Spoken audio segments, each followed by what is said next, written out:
சென்னை உயர்நீதிமன்றத்துல அட்வொகேட்டா இருந்த கவிதா அவர்களுடைய மரணத்துல பெரிய மர்மம் இருக்கிறதாக அவருடைய அப்பா ஒரு பேட்டி கொடுத்திருக்காரு. என்னன்னா, என்னுடைய மகளோட மரணத்துல எனக்கு சந்தேகம் இருக்குது, அவங்க கொலை செய்யப்பட்டிருக்கலாம் அப்படின்னு சொல்லிட்டு எங்களுக்கு சந்தேகம் எழுப்புது. அது மட்டும் இல்லாம அவங்க வீட்டுல, அதாவது அவங்க மாமியார் வீட்டுல நகை கேட்டு என் பொண்ணை டார்ச்சர் பண்ணிருக்காங்க அப்படின்னு அவர் சொல்லியிருக்காரு. கவிதா அவர்கள் வரதட்சணையால இருந்திருக்காங்களா இல்லையான்றத பத்தி இந்த பதிவுல பார்க்கலாம். Welcome to the KTV.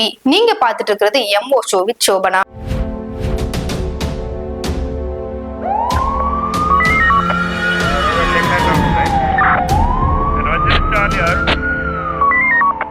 Chennai கோயம்பேட்டை சேர்ந்தவர் தட்சணமூர்த்தி. இவருடைய மகள் தான் கவிதான்றவங்க. இவங்க சென்னை உயர்நீதிமன்றத்துல அட்வொகேட்டா பணிபுரிஞ்சுட்டு வந்திருக்காங்க. இவங்களுக்கும் திண்டுக்கல் மாவட்டம் சின்னாலம்பட்டியை சேர்ந்த நாகார்ஜுனா அவர்களுக்கும் மார்ச் மாதத்துல திருமணம் செய்து வைத்திருக்கிறாங்க. இதன் அடிப்படையில நாகார்ஜுனாவுடைய அப்பா ஒரு எக்ஸ் ஆர்மி ஆபீசரா பணிபுரிஞ்சிட்டு வந்திருக்காரு. நாகார்ஜுனா அவர்கள் ஆர்மில சீனியர் டாக்டரா ஒர்க் பண்ணிட்டு வந்திருக்காரு. தன்னுடைய வேலையின் காரணமாக மத்திய பிரதேசத்துல உள்ள ஜபல்பூருக்கு குடியேறாங்க. கவிதா அவர்களும் நாகார்ஜுனா அவர்களும் ரெண்டு பேருமே மத்திய பிரதேசத்துல உள்ள ஜபல்பூர்ல தான் வாழ்ந்துட்டு வராங்க. கடந்த ஜூன் 10ஆம் தேதி நாகார்ஜுனாவும் அவருடைய மனைவியாகிய கவிதா அவர்களும் நைட் வாக்கிங் போலாம்னு சொல்லிட்டு கிளம்பி அந்த நேரத்துல கவிதா நான் ரெஸ்ட் ரூம் போயிட்டு வந்துடுறேன், ஃபேஸ் வாஷ் பண்ணிட்டு வந்துடுறேன்னு சொல்லிட்டு ரெஸ்ட் ரூம் போயிருக்காங்க. போனவங்கள காணோம். என்னன்னு பார்க்கும்போது அவங்க பாத்ரூம்லயே வழுக்கி விழுந்து மயங்கிய நிலையில இருந்திருக்காங்க. நாகார்ஜுனா அவர்கள் போய் என்ன நடந்துச்சுன்னு பார்க்கும்போது எனக்கு வலிக்குதுன்னு சொல்லிட்டு சொல்லியிருக்காங்க. இதன் அடிப்படையில அவர் ஹாஸ்பிட்டல்ல சேர்த்திருக்காரு. ஹாஸ்பிட்டல்ல அட்மிட் ஆகி ஒரு கொஞ்ச நேரத்துக்குள்ள கவிதா அவருடைய உயிர் போயிருக்கு. இந்த மரணத்துல எனக்கு பெரிய சந்தேகம் இருக்கிறதாக சொல்லி அவங்க கவிதாவுடைய அப்பாவாகிய தட்சணமூர்த்தி அவர்கள் செய்தியாளர்களுக்கு பேட்டி அளிச்சிருக்காரு. அவர் அதுல என்ன சொல்லியிருக்காருன்னா, கடந்த மார்ச் மாசம் என் பொண்ணுக்கு கல்யாணம் பண்ணி கொடுத்தேன், 100 சவரம் நகை போட்டேன், 13 சவரம் நகை மாப்பிள்ளைக்கு மட்டுமே போட்டேன். அது மட்டும் இல்லாம சொகுசு கார் வாங்கி கொடுத்தேன், வைர மோதிரமும் மாப்பிள்ளைக்கு வாங்கி கொடுத்தேன், 2.5 லட்சம் ரொக்கமும் வைத்து அவ்வளவு கிராண்டா என்னோட பொண்ணோட திருமணத்தை செஞ்சு வச்சேன். இதுவும் பத்தலன்னு சொல்லிட்டு என் பெண்ணோட மாமியார் நகையை காட்ட சொல்லி என் பொண்ணை டெய்லி டார்ச்சர் பண்ணிருக்காங்க அப்படின்னு சொல்லியிருக்காரு. அதுக்கு என் பொண்ணு என்ன சொல்லியிருக்காங்கன்னா, என்னுடைய நகை எல்லாம் கோல்டு தான், என்னுடைய நகை கொஞ்சம் நான் சென்னையில வச்சிருக்கேன் அப்படின்னு சொல்லிட்டு சொல்லியிருக்காங்க. இதன் அடிப்படையில நான் கேட்டேன், எதுக்காக நகையை இங்க வச்சுட்டு போறேன்னு சொல்லி கேட்டதுக்கு, டாடி உங்களுக்கு எதுவுமே தெரியாது, அந்த குடும்பத்தை பத்தி உங்களுக்கு தெரியாதுன்னு சொல்லிட்டு என் பொண்ணு அப்பவே சொன்னாங்க. ஆனா அதோட காரணம் எனக்கு தெரியல. ஆனா இப்பதான் புரியுது என் பொண்ணு எதுக்காக அதை சொல்லியிருக்காங்கன்னு சொல்லிட்டு. ஆனா எப்பவுமே நான் சென்னையில இருக்க நகைய அந்த ஊருக்கு, அதாவது நான் வாழ்ற அந்த வீட்டுக்கு எடுத்துட்டு போவே மாட்டேன் அப்படின்னு சொல்லிட்டு சொல்லியிருந்தாங்க. கடந்த மே 1ஆம் தேதி நான் என் பொண்ணை பார்க்கலாம்னு சொல்லிட்டு ஜபல்பூருக்கு நானும் என் ஃபேமிலியும் சொல்லிட்டு மொத்தமா போய் பாக்குறோம். அன்னைக்கு போகும்போது கூட கையில 25,000 ரொக்கமா எடுத்து மாப்பிள்ளை கிட்ட கொடுத்து, உங்களுக்கு ஏதாச்சும் செலவு இருந்தா பாத்துக்கோங்கன்னு சொல்லிட்டு நான் கொடுத்துட்டு தான் வந்தேன். திருப்பி அகைன் ஒரு 5ஆம் தேதி போய் பாக்குறோம். அதாவது நாங்க மூணார் டூர் போயிருந்தோம். அங்கெல்லாம் முடிச்சுட்டு திருப்பி பொண்ணு வீட்டுக்கு போய் பார்க்கும்போது என் பொண்ணோட முகத்துல ஒரு மாற்றம் தெரிஞ்சுது. ஏதோ அவங்க டிஸ்டர்ப்டா இருக்க மாதிரி எனக்கு தோணுச்சு. என்ன ஆச்சுன்னு சொல்லிட்டு நான் கேட்டேன். எதுவுமே சொல்லல.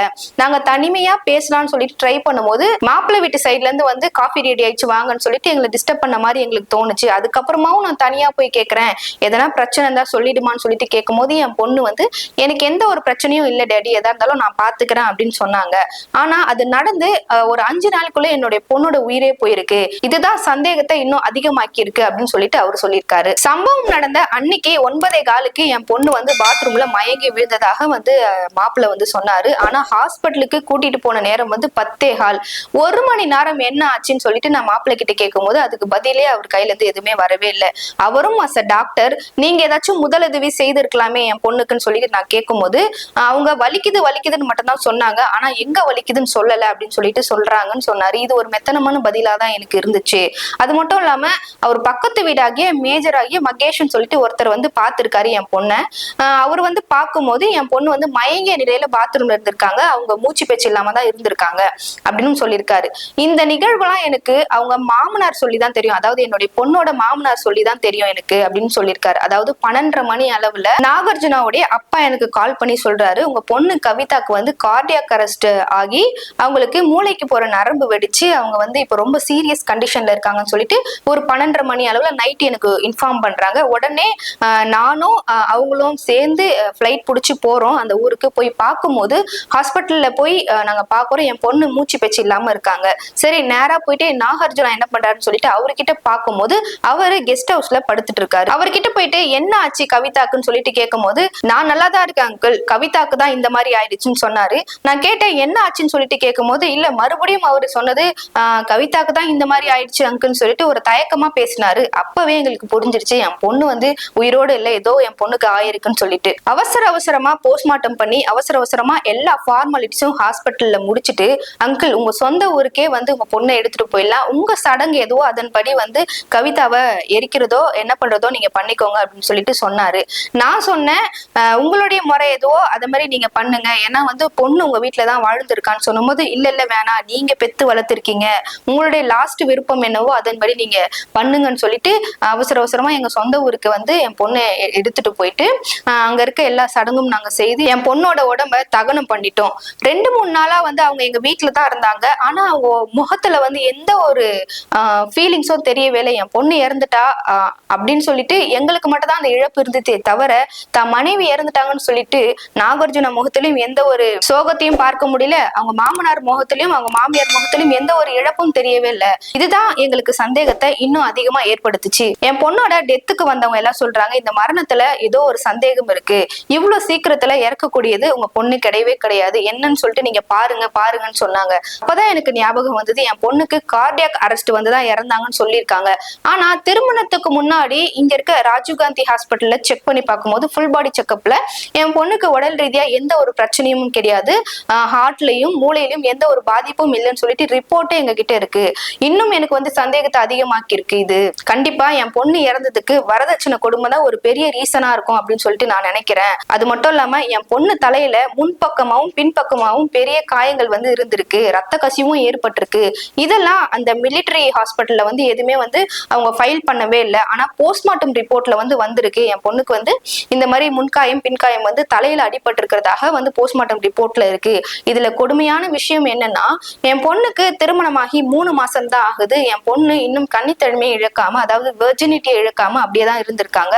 அது மட்டும் இல்லாம மாப்பிள்ளை என்ன சொல்லியிருக்காருன்னா டெஸ்ட் டியூப் பேபி வந்து நம்ம பெத்துக்கலாம் அப்படின்னு சொல்லிட்டு என் பொண்ணு கிட்ட சொல்லியிருக்காரு. இது ஒரு தகவல் வந்து என் பொண்ணு இறந்ததுக்கு அப்புறம் அவங்களுடைய மொபைல்ல நோட்ஸ்ல அவங்க நோட் பண்ணி வச்சிருந்தாங்க. அதை பார்த்துட்டு தான் நான் இது சொல்றேன். அது மட்டும் இல்லாம என் பொண்ணோட ஃப்ரெண்டு கிட்ட என் பொண்ணு என்ன சொல்லியிருக்காங்கன்னா என் ஹஸ்பண்ட் வந்து எனக்கு டெய்லி ஃபோலிக் ஆசிட் டேப்லெட்டை வந்து கொடுக்குறாரு, அந்த டேப்லெட்டை டெய்லியும் நான் கன்சியூம் பண்றதுனால எனக்கு ரொம்ப ட்ரௌசியா டயர்டா இருக்கு அப்படின்னு அவங்க சொல்லியிருக்காங்க. நமக்கு என்ன சந்தேகம் இதுல எழுப்புதுன்னா போஸ்ட்மார்ட்டம் ரிப்போர்ட்ல கவிதா அவர்கள் வந்து கார்டியாக் அரெஸ்ட்ல தான் இறந்திருக்காங்கன்னு சொல்லிட்டு ரிப்போர்ட் வந்திருக்கு. அதுவும் வந்து அது மிலிட்டரி ஹாஸ்பிட்டலா இருக்கு. கண்டிப்பா அங்க வந்து ரிப்போர்ட்டை சேஞ்ச் பண்ணவே முடியாது. கவிதாவுடைய அப்பா என்ன சொல்றாருன்னா என்னுடைய மருமகன் வந்து ஒரு டாக்டரா இருக்காரு, அவருடைய இன்ஃபுளுன்ஸை பயன்படுத்தி ரிப்போர்ட்டை வந்து மாத்தி எழுதிருக்கலாம்னு சொல்லிட்டு நான் சந்தேகப்படுறேன்னு சொல்லிட்டு அவரு சொல்லியிருக்காரு.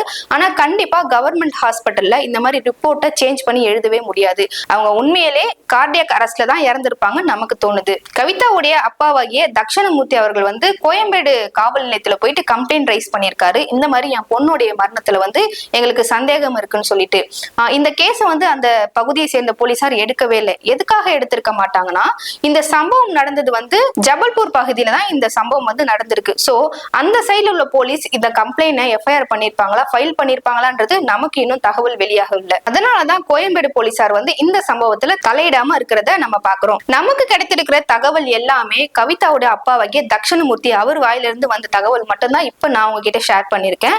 இன்னும் நாகார்ஜுனா வீட்டு சைட்ல இருந்து இன்னும் எந்த மாதிரியான தகவலும் வந்து அவங்க சொன்ன மாதிரி இன்னும் தெரியல. இது வந்து ஒரு ரீசனா இருக்கலாம் போலீஸ் வந்து இந்த கேஸை வந்து இன்னும் எடுக்காம இருக்கிறதுக்கு. ஏன்னா வந்து ஸ்ட்ராங்கான ஆதாரம் என்பது எதுவுமே கிடையாது. ஏன்னா இருந்த ஒரே ஆதாரம் போஸ்ட்மார்ட்டம் ரிப்போர்ட். அந்த ரிப்போர்ட்லயும் வந்து இவங்க வந்து சூசைட் பண்ணிக்கிறதாகவும் இல்ல கொலை பண்ணிக்கிறதாகவும் இல்ல, அவங்க வந்து இயற்கையா வந்து இறந்திருக்காங்க அப்படின்னு தான் தெரிய வந்திருக்கு. இந்த கேஸை பத்தி ஏதாச்சும் தகவல் வந்து வெளியாயிடுச்சுன்னா நாங்க வந்து உங்ககிட்ட ஷேர் பண்ணிக்கிறோம். அது வரைக்கும் உங்களிடமிருந்து விடைபெறுவது நான் உங்கள் சோபனா.